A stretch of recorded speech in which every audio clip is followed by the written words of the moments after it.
JSK Mouloudia d'Alger. Pour en parler de cette 24e journée, eh bien ce soir, à Mélouche, Boudjedou de compétition, Moumen Aïtkassi du buteur, bonsoir, et Rachid Abed de Liberté. Bonsoir. On va commencer avec le Classico, JSK Mouloudia d'Alger qui a tenu toutes ses promesses. 3-0, ça faisait 4 confrontations que la JSK n'avait pas battu le Mouloudia d'Alger. Eh bien hier, sur 3 situations standards, sur 3 balles arrêtées, coup franc, corner, penalty, la JSK a pris la mesure du Mouloudia d'Alger.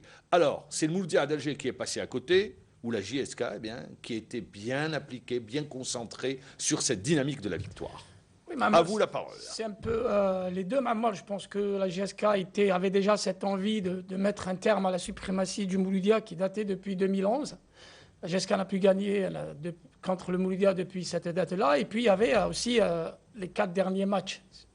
Les 3 matchs de l'année passée et le dernier match perdu à Alger, il y a aussi le grand challenge, celui de retrouver la Champions League qui a motivé beaucoup les Kabyles. On sait que la JSK, après avoir perdu toute chance de revenir sur les titres il y a 2-3 journées, elle était passée par quelques problèmes d'ordre, c'est-à-dire sur le plan effectif. Après, maintenant, Djoudi a trouvé une certaine ressource dans les jeunes. Il a trouvé la bonne formule, je pense. Je pense que avec oui, c'est ça. Notamment Riyah, Aïboud. Aïboud. Et puis une défense qui se stabilise également. Un milieu de terrain qui répond présent. Et Bossé qui prend la 2e place au classement des buteurs. Je pense que sa colonne vertébrale, c'est une équipe qui est joueuse. C'est une équipe qui percute. Et elle marque 3 buts devant le Mouloudia d'Alger. Et qui est en pleine confiance en plus. Et voilà. Rachid Abed. Je pense aussi qu'à Mahamar hier, il y avait aussi l'enjeu, il ne faut pas l'occulter. L'enjeu de cette rencontre, c'est une place qualificative pour la Ligue des Champions. Pour les deux équipes. Pour les deux équipes. D'où un petit peu cette détermination de la JSK d'arracher ce résultat. D'ailleurs, hier, nous avons vu un stade archi-comble. Cela fait bien longtemps qu'on n'a pas vu le stade 1er novembre. On les a à l'image. Oui, cela fait bien longtemps qu'on n'a pas vu le stade 1er novembre. Avec un nombre important de supporters. Le public a répondu présent. Moi, je voudrais me tourner vers Amirouche. L'un des maillons faibles, c'est le gardien de la JSK qui rate du Mouloudia Djemili, qui rate par exemple sa sortie sur ce but. On le voit inscrit par Riel, le capitaine d'équipe. Est-ce que c'était lui le maillon faible? J'allais en parler justement parce que le Mouloudia avait bien débuté la partie. Regardez-le sur ce but, sur le corner. Il rate l'interception. Il se trouve complètement sur le corner. Là aussi, même où était l'axe central. Même le premier but, Mahamar, quand vous savez, le gardien, il est le patron dans sa zone. Quand il sort, il doit assurer. Il doit tout emmener sur son passage. Alors que lui, il s'est raté sur le premier but. Et il a fait sortir son équipe du match lors du 2e but. Donc, pour revenir au marquage, doit-on dire que la JSK profite des grosses erreurs des gardiens de but, comme cela a été le cas le week-end passé dans Mérouche, lorsque la JSK avait ouvert la marque contre Sétif au stade du 8 mai 45 sur une bourde du gardien Khdaïria. Lorsqu'il est sorti, il fait sortir hasardeur et Bossé marque le but. Non, mais plutôt, on peut parler du sens du placement, de l'opportunisme des Bossé aussi. Il y a une mauvaise lecture de la trajectoire du ballon. Lorsqu'il est sorti pour boxer le ballon, il a été défoncé. Le marquage n'était pas bon. Même là aussi, il y a le marquage, l'axe central. Moi aussi, je me demande où est passé Axas, notamment sur le second but. Lorsque Ben Chilifa s'est retrouvé tout seul au 2e poteau. Oui, mais je suis entièrement d'accord. Au premier poteau, c'était joué. Il y a une chose très importante. Il y a un truc très important, Rachid. Quand le gardien de but, vous savez, ça se joue sur une fraction de seconde. Quand le gardien de but, il a le ballon, il peut le prendre. Il rate son interception. Il y a un moment de déconcentration ou de relâchement des défenseurs tout à fait humain. Parce que lorsque vous voyez votre gardien de but va s'emparer du ballon et là, il rate son interception, notamment sur le second but, vous savez, le marquage est complètement... Alors moi, je vais être l'avocat de Djemili. Djemili, parce nous n'avons pas le même angle de vue que lui. Il ne voit pas le ballon. Il est masqué au départ du ballon. Donc c'est pour ça qu'il se trouve. Oui. Mais je vais revenir. Est-ce que vous ne pensez pas qu'également, il y a des erreurs de placement, de marquage? On doit marquer à la culotte sur ce type de situation standard. Mais je l'ai dit, sur le premier but, je suis entièrement d'accord. Même le deuxième? Le deuxième but, Amar, il a pratiquement le ballon dans les mains. Il rate. je ne dédouane pas la défense du Mouloudia qui est passée complètement à côté, mais je sais que dans ce poste-là, au marquage, c'est humain. Dès qu'on regarde ou on sent que le gardien de but est plus proche du ballon, il y a un petit relâchement dans le marquage. C'est tout à fait normal. Ça. Mais un manque de vigilance, je suis d'accord. Pardon, sur le deuxième but, tout le monde sait que lorsqu'il y a un corner, il y a un défenseur qui se met au premier poteau, il y a un défenseur qui se met au deuxième poteau. Ça, c'est clair, ça, c'est évident, il ne faut pas en parler. Maintenant, si on voit l'action qui a ramené ce deuxième but, c'est lui, il y a eu une déviation de balle. Voilà. Il y a une déviation de... Mais où était l'arrière droit qui devait fermer le deuxième poteau? Et c'est là où je pose la question. Il n'y avait personne au deuxième poteau. C'est toute la difficulté. C'est situation standard. Curieusement, tout seul les bois vides. Excusez-moi, Rachid. Puis il devait y avoir l'arrière droit sur ce poteau. On n'a pas écouté Améro. Sur les deux premiers buts, Djemili, on ne peut pas le défendre. Même Djebbour ne peut pas le défendre. Merci. Excusez-moi. On ne peut pas le défendre. Djemili, ce n'est pas sa première erreur. On l'a vu en coupe. C'est vrai que des fois, il sort des grands matchs, mais il n'est pas régulier. Sur ce match, c'est lui qui a offert la victoire. Ça ne repose pas la question au niveau du Mouloudia d'Alger du gardien de but, Fabre, qui était titulaire en Ligue 2, qui est l'un des gros salaires au Mouloudia d'Alger, international, mais qui ne joue pas. Il a été international. Moi, je pense, il a fait quelques stages. Il a fait un stage. Il a fait un stage. Même pas. Un demi-stage. Il est venu en retard. Non, il était là pour le match contre la Centrafrique au 5 juillet, il était là. Il a fait le stage complet. J'ai une autre explication à cette je dirais pas baisse de forme ou à cette déconcentration du gardien Djemili. N'oubliez pas, pendant toute la semaine, toute la presse en parlait du retour de Chaouchi.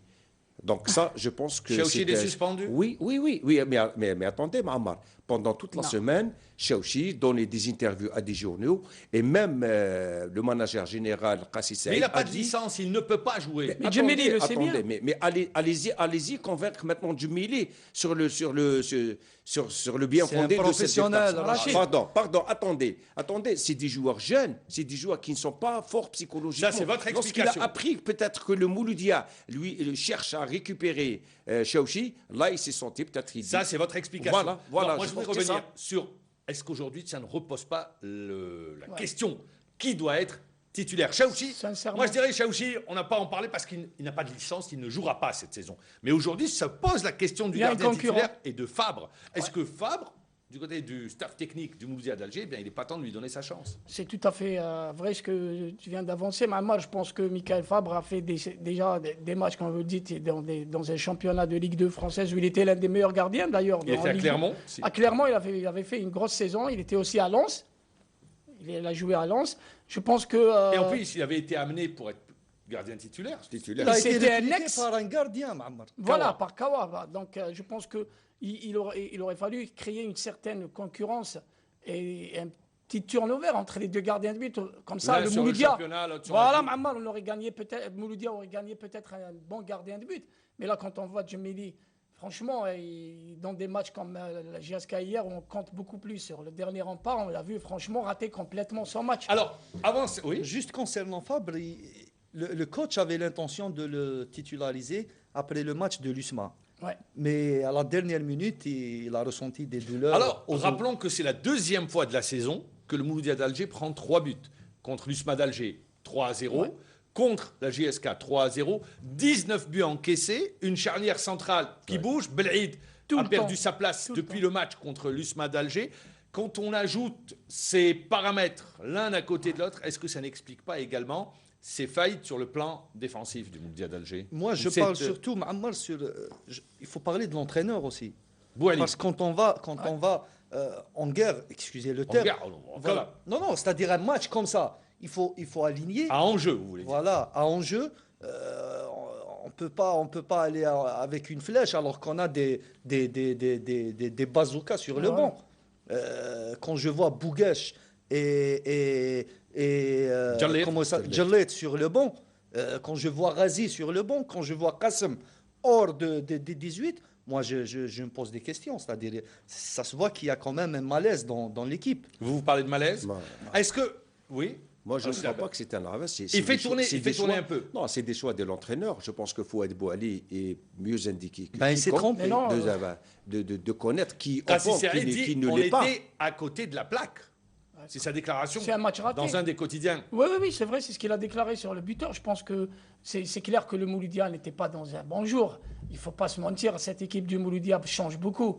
Notamment, là où il ne faut pas trop changer, c'est la défense. Surtout pas la charnière centrale. À chaque fois, on trouve un ou deux joueurs prêts qui ne sont pas prêts, qui est écarté pour des raisons soi-disant techniques ou tactiques. Mais là, le Mouloudia est en train de payer ses chamboulements à répétition. Bon, Bouali, je suis d'accord à Rachid, il est le mieux indiqué.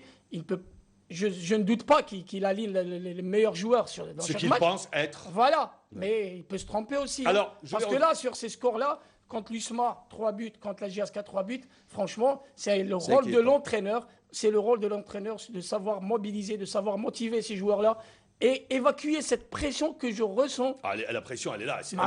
On nous le dit, franchement. Changer, ça parle trop. Alors, dans la semaine, avant le match, ça parle trop. Alors moi, je vais revenir.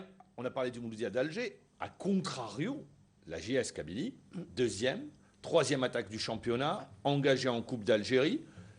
Il faudra passer l'écueil à Ain Fakron, ce n'est pas encore fait, quoi qu'en disent certains. Et puis, il y a le championnat actuellement, avec l'enjeu, la deuxième place. Une équipe de la JSK où la mayonnaise, eh bien, on le disait en début de saison, était en train de prendre. Il y a eu des passages à vide du côté de la JS Kabylie. Mais là, c'est une équipe qui se reprend très bien sur les derniers matchs. Est-ce qu'aujourd'hui, Azdin Aïdjoudi, selon vous, a trouvé son équipe? Moi, je pense que oui, parce que ça a tourné pendant depuis le début de la saison, et maintenant on voit le même 11 qui joue. C'est le troisième match qu'on voit Bziwan, Aiboud et Bossé en attaque. Yesli qui est présent. Yesli et Sedkaoui dans la récupération. Mais moi je pense que le point fort de cette équipe, c'est sa défense, Maamar. Parce que hier, contre le Mouloudia, il n'y avait aucune action, mis à part sur une meilleure stabilité. Le tir c'est la deuxième défense du championnat en compagnie de l'entente de cette équipe, 16 buts encaissés. La paire centrale, Rial et Belamri, elle est excellente, l'une des meilleures du championnat. Armash qui joue, il a un peu changé de style, il ne monte pas beaucoup, mais il assure en défense avec Mekawi sur le côté gauche ou même Ben Sherifa qui est excellent. Donc ils ont une bonne base défensive.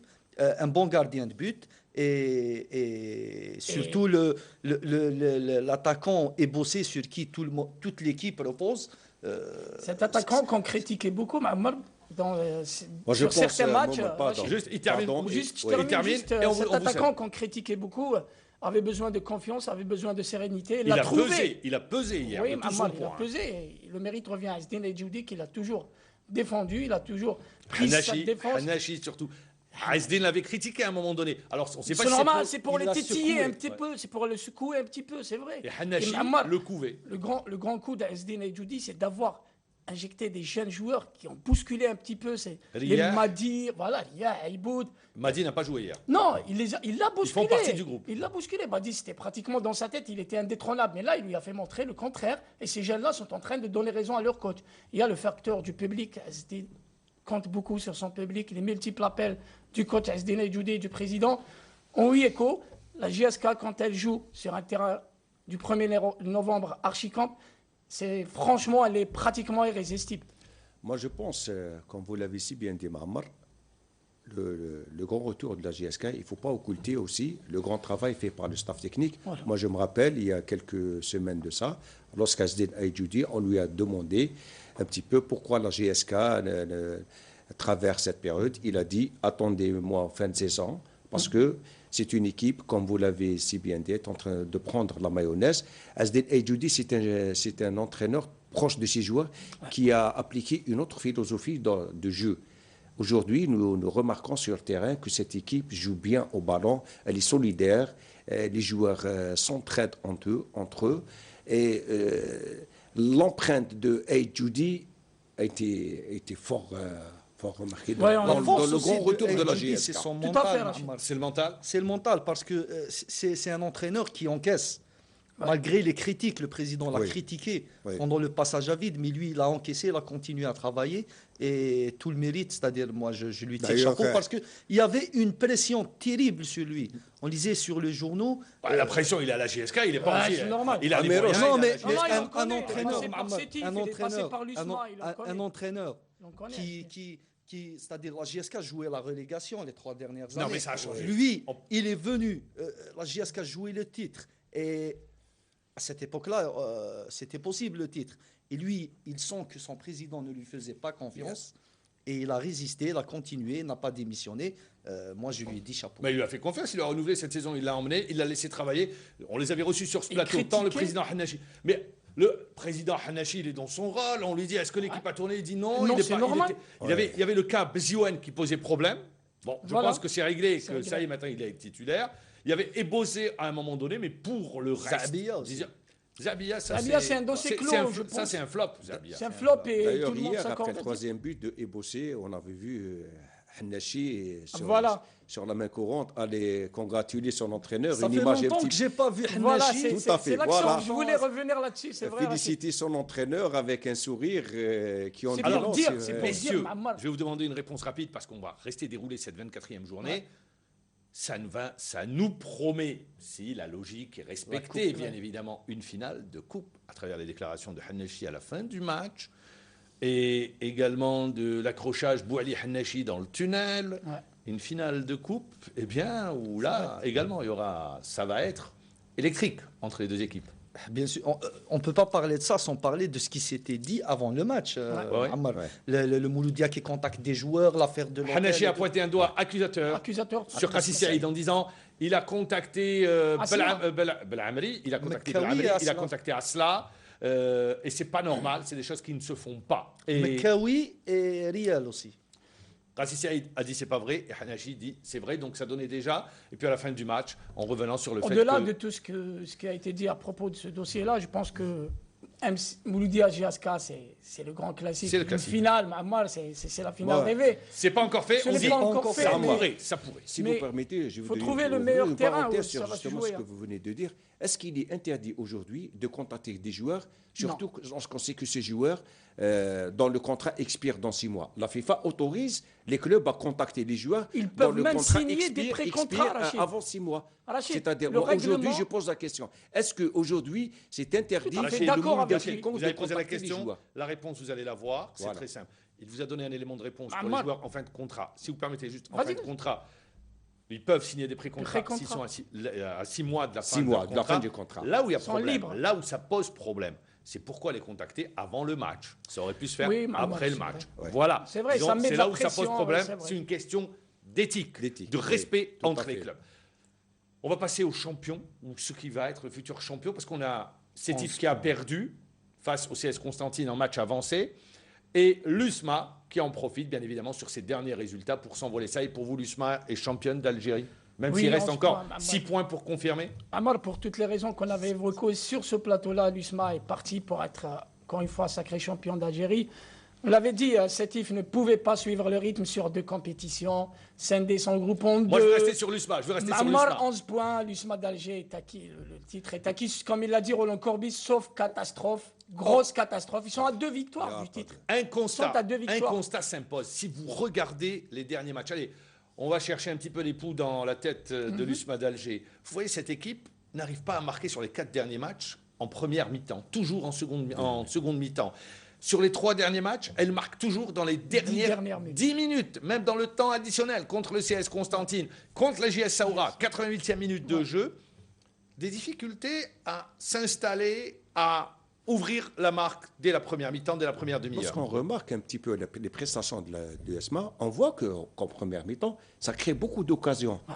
Il leur manque quoi? Oui, mais il leur manque ce chasseur de but. Il y a un manque de réalisme de ces attaquants devant les buts. On a vu des attaquants rater lamentablement des actions, des balles qui ne demandaient qu'à être poussées au fond des filets. Ouais. C'est-à-dire que l'USMA crée des occasions, fait le jeu, mais devant les buts, il y a un problème de réalisme. Voilà. Maintenant, la deuxième mi-temps, je pense que, comme on dit toujours dans le jargon des entraîneurs, la deuxième mi-temps, c'est pour l'entraîneur. Donc là, Hubert Velud, un petit peu... C'est le talent qui fait la différence, comme le disait Moziani Ril du côté de l'USMA d'Alger. C'est le talent qui a fait la différence. Faham Bouaza, qui a été buteur et passeur contre l'AS Sochlef, avec un Farhat qui, peut-être pour moi, je ne sais pas si vous partagez l'avis, fait sa plus belle saison. Il est jeune, c'est vrai. C'est clair, il vient d'émerger dans ce championnat. Je pense qu'il a été brillant cette année, il a été pour beaucoup. 2 buts et surtout ses prestations irréprochables. C'est peu, mais pour son poste, il défend beaucoup plus qu'il attaque sur le flanc droit quand il n'y avait pas de Rabia Meftah. Maintenant qu'il revient sur la droite, il est plus libre offensivement. Il faut aussi rendre hommage au coach Velud sur ses coachings. Le coach, à chaque fois, il fait du bon coaching. Le coaching de Velud a réussi pour moi cette saison. Je peux dire en moins 12 points ont été gagnés, 12 ou 15 points ont été gagnés grâce à ces changements. Velud n'a toujours pas perdu depuis qu'il a l'USMA d'Alger. Série de 16 matchs, je pense. La Coupe d'Alger face à la GSK. Non, il n'a pas perdu. 0-0 à l'issue des 120 minutes au penalty. Donc il n'a pas perdu. Voilà. Mamar, concernant l'USMA et le fait qu'il marque lors des dernières minutes, il y a 3 choix. Ce jouera ce mardi. Exactement. À domicile contre le Harrach et après un prochain match à domicile contre la JS Saoura. Exactement. Donc même la JSMB peut espérer, c'est-à-dire rester en Ligue 1. Il y a aussi la défaite du CRB et le MCO, la victoire de Borj. Donc à mon sens, tout est possible. Maintenant, le champion, on le connaît. Il reste celui qui va jouer la Champions League. La deuxième place.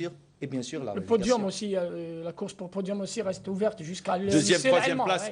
Rien n'est encore fait. Pour la GSMB, après avoir, on va dire, perdu entre guillemets tout espoir de revenir, là, ils sont vraiment sur un virage important. Vous parlez de ce que n'a pas réussi Biskri, ce que n'a pas réussi Djabour, peut-être que Hamouche va le faire. Peut-être, oui, peut-être, parce que là, il a réussi à libérer ces joueurs un petit peu de cette peur d'un ventre de jouer à chaque fois à la relégation. Il les a libérés, ils jouent plus librement. Là, ils se mettent dans la tête qu'ils ont 2 matchs. Et croyez-moi, c'est la finale, ça va être chaque match va être une finale. Franchement, après, toujours, quand on sort d'une victoire dans un derby, ça peut donner un autre moral, ça peut donner d'autres ambitions. Et je pense que la GSMB jouera sa survie dans ces 2 matchs-là, comme vous le dites. Mais je vais me tourner vers Rachid Abed. Dans le même temps, les joueurs de la GSMB, c'est vrai, ils ont gagné le derby contre le Mob de Béjaïa. Il leur reste un match, ça sera ce mardi. Mais quand ils vont regarder le classement, ils ont gagné, ils sont derniers. Ça pèse lourd, non? Oui, c'est vrai, à un certain moment d'ailleurs ici. Mentalement, il faut être très fort. Oui. D'ailleurs, cette belle victoire contre Mob va les mettre dans des meilleures dispositions psychologiques pour aborder d'abord le match retard face à l'USMH et ensuite ils vont recevoir la JS Saoura. La JS Saoura. Donc je pense, à un certain moment où on avait condamné cette équipe de la GSMB, là voilà maintenant qui dit à tout le monde, je ne veux pas mourir. Mais moi, je veux juste m'arrêter sur les 2 défaites un petit peu du MCU et de Ain Fkron. Moi, je m'étonne que des équipes qui jouent pour le maintien perdent avec un score de cette ampleur de 3 buts. Ça veut dire que c'est un peu... Attendez, on peut ne pas être d'accord avec vous. Oui. Pourquoi? Parce que vous parlez de Ain Fkron. Ain Fkron a joué l'Elma, l'une des meilleures équipes. La 2e attaque du championnat. Très bien. Meilleur buteur avec l'équipe, qu'il faut le dire, a été la révélation de la saison. Qui développe le meilleur jeu, à mon sens. Si pour l'Elma, je suis peut-être d'accord avec vous, ce n'est pas le cas pour le Kaba. Le Kaba qui gagne 3-1 face au MCU. Le Kaba aussi, c'est pas une équipe qui joue le haut de tableau. C'est une équipe pratiquement qui a un pied en Ligue 2 et qui gagne, aujourd'hui non. Et qui gagne 3 maintenant. Aujourd'hui, ils ont 20 points. Ils rejoignent Ain Fkron. Ils gagnent maintenant. Ils se disent, il y a de l'espoir parce qu'en plus, quand on regarde Borj Bouaralij, ils iront jouer, ça va être très compliqué, le Mouloudia d'Alger, mais après ils vont recevoir la JSK. C'est très compliqué pour Borj, même si cette équipe, eh bien, quand elle joue à huis clos, elle gagne. À huis clos, elle gagne, oui. C'est aussi. C'est sa 4e victoire de la saison, dont une victoire à l'extérieur. Ils pourront toujours s'enorgueillir contre l'USMA d'Alger. Pour le reste, c'est 3 victoires à domicile toute la saison. On croit que cette équipe gère très mal la pression de son public et aussi la pression de jouer la relégation. Cela revient, je le redis encore une fois, au staff dirigeant, au staff technique, parce que. Ma foi, si on tout à l'heure, j'avais dit Biskri concernant Béjaïa, non, c'était concernant Borj Bouaralij. Oui. Donc, ma foi, quand on ne gère pas tous ces problèmes-là, une situation pareille, on n'arrive pas à mobiliser, on n'arrive pas à évacuer la pression sur ces joueurs, parce que le Kaba, ils ont laissé des points franchement très importants. S'ils avaient su gérer tous ces problèmes-là, ils seraient peut-être... Non, sincèrement, je vous le dis, les dirigeants, quand ils ont un objectif déclaré, le maintien, et qu'ils se retrouvent battre le MCO, battre des équipes c'est pas le cas, qui c'est sont... pas le cas à Borj Bouaralij, parce qu'il y a plusieurs conflits, plusieurs personnes. Voilà. Donc Rachid, ça c'est le rôle des dirigeants, c'est d'essayer d'évacuer la pression sur les joueurs, c'est de faire fi de tous ces problèmes que tu viens de dire. Sinon, ça ne sert à rien de se battre. Yaya a été renvoyé. Du côté de Borj Bouaï, ce n'est pas sa première. On a pris l'habitude. Les dirigeants, non, mais c'est les dirigeants qui n'ont pas tenu leurs promesses. Donc, il y a eu ce... Moi, je voudrais revenir, on va rester sur le football. Pour parler malheureusement, football. Ça influe beaucoup.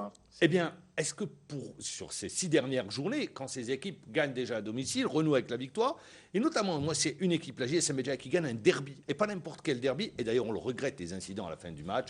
C'était regrettable d'une nouvelle fois entre les deux Garis. Ça se généralise, Ma'ammar. On a vu ça sur 4 stades. Sur ce derby, c'est regrettable. Ce derby, Ma'ammar, les supporters du MOB étaient furieux parce qu'ils croient que le MOB a levé le pied. C'est pas vrai. Mais c'est pas normal. Mais les chants des supporters, ils disaient donc c'est pour ça qu'ils étaient furieux. On accepte mal la défaite dans le championnat. C'est normal, c'est un derby en plus. Moi, Améros, c'est une pratique un petit peu bizarre qui est en train de s'installer dans les mœurs des supporters algériens. J'ai même entendu ça lors du match MCA en temps décisif à Boulourine. Le MCA, s'il avait gagné ce match-là, se rapprocher davantage face à l'USMA. Comment se fait-il que le match à l'entente décisif? C'est la méconnaissance, peut-être, du football, ou peut-être le fait que les supporters n'acceptent pas la défaite, il y a ce type de réaction. Mais ce qui est regrettable, c'est les incidents, les accrochages entre supporters. Vous voulez dire, Ma'ammar, que ça n'existe pas? Non, j'ai pas dit, attendez, on va pas dire ce que j'ai pas dit. C'est un autre débat, sincèrement. Sur ce match, c'est un derby, il y a une suprématie. Il y a 2 équipes, les 2 équipes sont concernées par le maintien. Donc les supporters acceptent mal la défaite et on a vu les incidents à la fin du match. Et ça, on le regrette. C'est un tas de choses qui met le supporter à penser à qui rend le supporter dingue, c'est le supporter malade de voir son équipe perdre comme ça sur des matchs importants parce que là, le MOB n'est pas tiré d'affaire.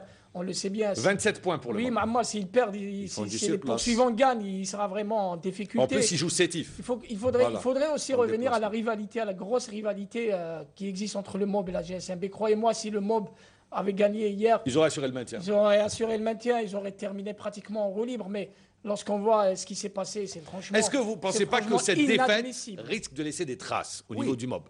Oui, ils se sont fait compliquer maintenant, les dirigeants du MOB. Parce que s'ils avaient gagné ce match avec 30 points, je pense qu'ils avaient... Je veux dire, est-ce qu'elle ne risque pas de laisser des traces dans... c'est le MOB qui reçoit. Donc, déjà, non seulement sur le plan psychologique, mais même sur le plan comptable. Des points. Exactement. Oui, parce qu'ils se font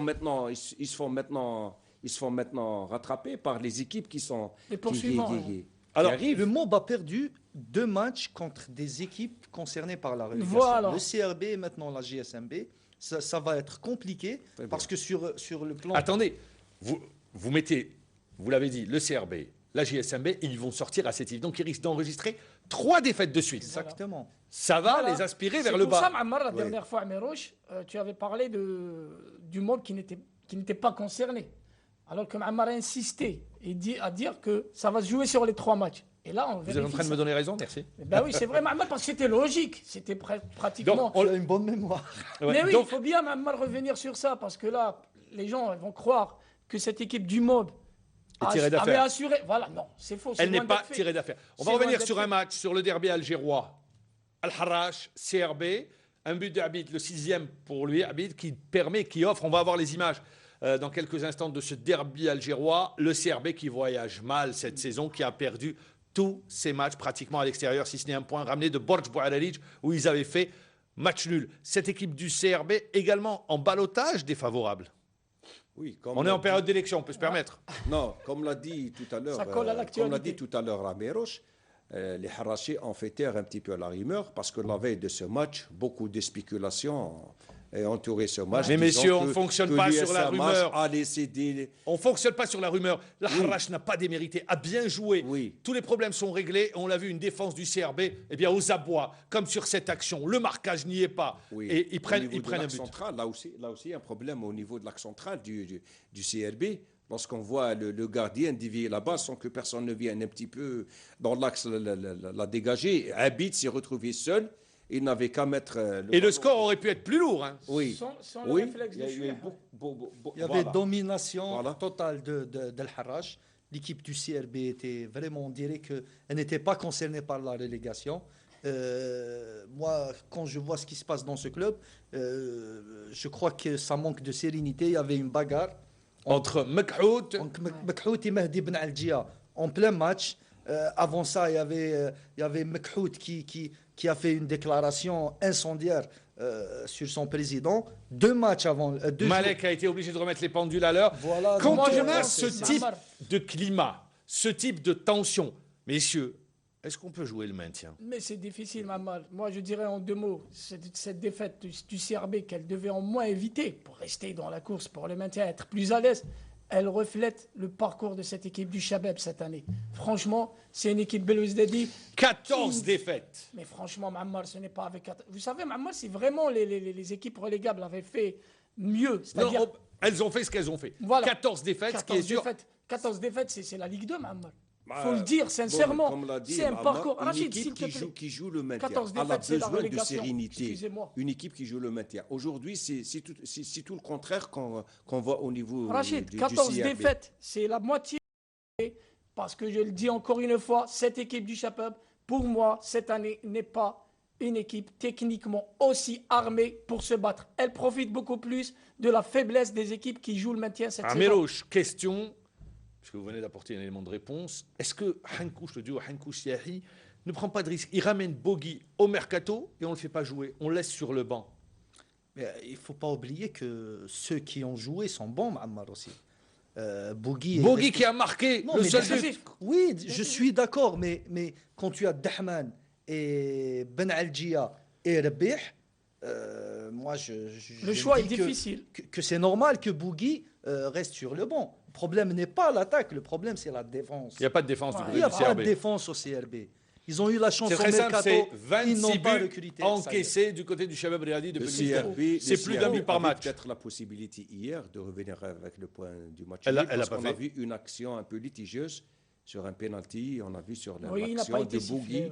Je pense que ça s'est joué parce que cette action est survenue à la 85e minute. Si on parle d'arbitrage, si le CRB a beaucoup peiné cette saison, on va dire. Si vous dites Bichari aurait dû siffler le penalty, mais ça ne veut pas dire en accordant le penalty qu'il allait être marqué. Oui, d'accord. Bien sûr. Vu les tensions qui existent. Mais on va. C'est pas une équipe qui lutte. On voit pas que c'est une équipe qui croit. On n'a pas cette maturité de gérer ses matchs. On voit pas ça. Moi, je parle de la motivation. Pour vous, c'est le mental? C'est clair, Mammar, et le technique aussi. Alors, attendez, on va pas tous parler ensemble. Oui, paradoxalement à tout ça, c'est que l'argent est disponible cette année. Il n'y a pas de problème d'argent au niveau du CRB. C'est ça que j'ai pas compris.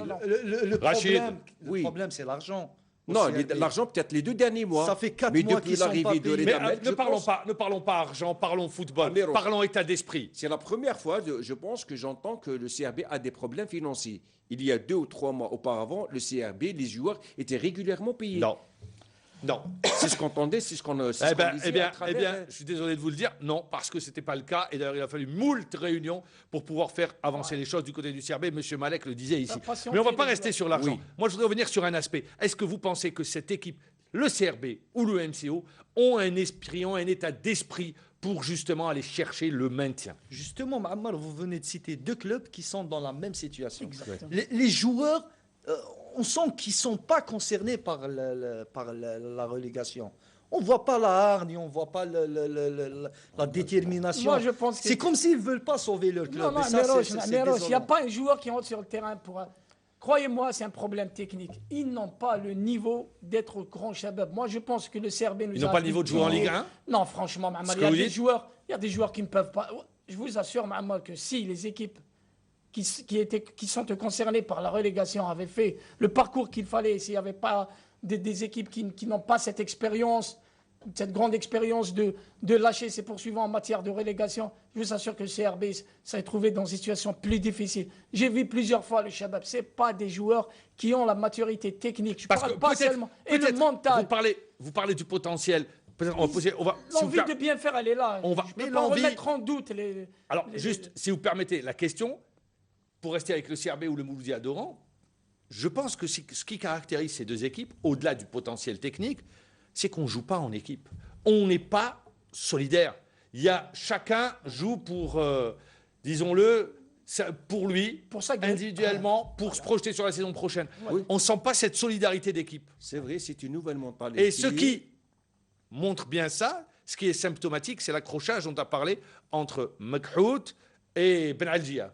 Au MCO aussi, il y a des bagarres. Voilà. Même à l'entraînement. Oui, c'est une nouvelle mentalité qui est en train de s'ancrer dans. C'est pour ces deux clubs, pour ne pas généraliser aussi. Des joueurs. Les joueurs maintenant se projettent déjà vers la saison prochaine à la recherche des contrats juteux là où ils trouvent. C'est normal ça. Et de l'autre, ils oublient qu'ils sont là pour jouer pour ce club, pour le sauver de la relégation.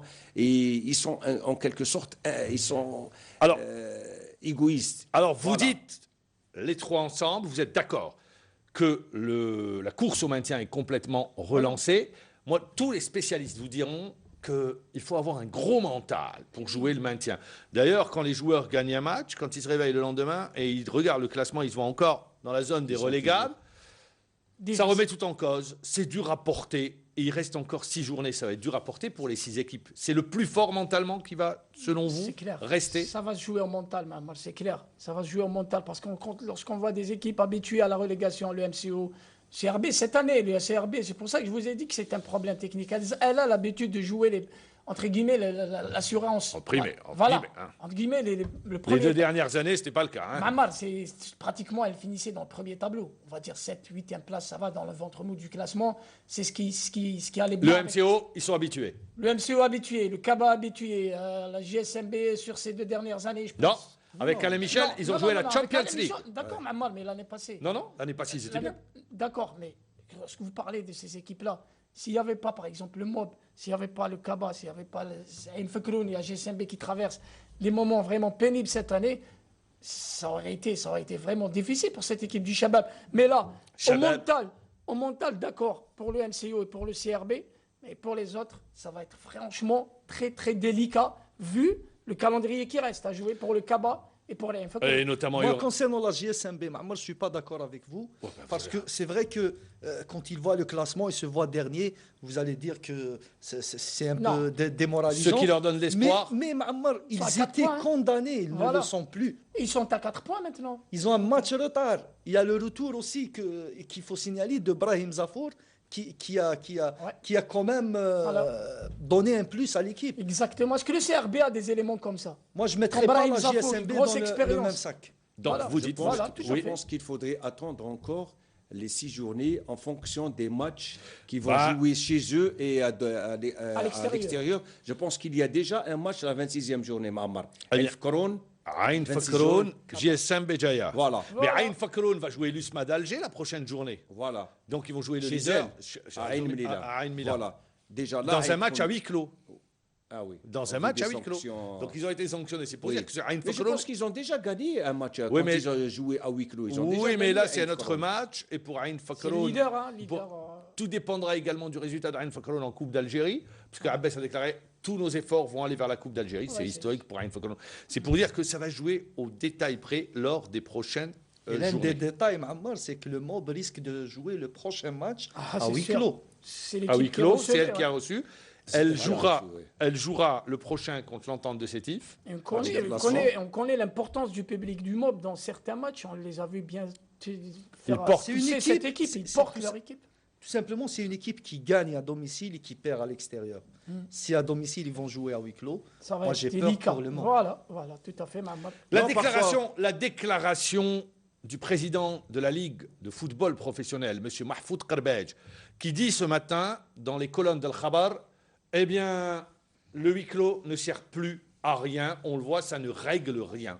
Qu'est-ce que vous dites? C'est-à-dire, c'est une déclaration un petit peu incompréhensible dans la mesure. C'est-à-dire, elle ne sert à rien. Sur quel plan ça ne règle rien puisqu'on continue à avoir des comportements du public, jet de projectiles, envahissement de terrain. Le huis clos, il est instauré pour un petit peu pénaliser le public pour le comportement négatif du public. Ce que dit Karbej, l'idée c'est ça. Rachid, ce que dit Karbej, c'est que le public, on a l'impression que les clubs ou le public ne tirent pas des leçons de ces huis clos, parce qu'ils sont privés, mais ça ne les gêne pas. Oui, tout à fait.